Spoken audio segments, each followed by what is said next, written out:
আলোর পথে সামাজিক সংস্থার পক্ষ থেকে আজ 23শে জানুয়ারি নেতাজি সুভাষচন্দ্র বোসের জন্মবার্ষিকী ও পরাক্রম দিবস উপলক্ষে মেলাঘর এবং বৈরাগী বাজার হাসপাতালে রোগীদের মধ্যে ফল, জল এবং ওআরএস বিতরণ করা হয়। আজকের এই অনুষ্ঠানে উপস্থিত ছিলেন মেলাঘর হাসপাতালের ইনচার্জ ডাক্তার রাজেশ দাস এবং আলোর পথে সামাজিক সংস্থার সভাপতি আমির সোহেল এবং সম্পাদক মোহাম্মদ রাসেল, অন্যতম সদস্য আবুল হোসেন। নমস্কার সবাইকে।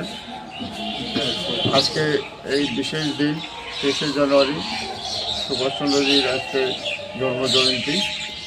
সেই বিশেষ দিনে যে আলোর পথে সামাজিক সংস্থা ওনাদের তরফ থেকে আমাদের হাসপাতালের সমস্ত রোগীদের, অন্যান্যদের যে ফল মিষ্টি বিতরণ করেছেন, সত্যি সেটা একটা মহান উদ্যোগ।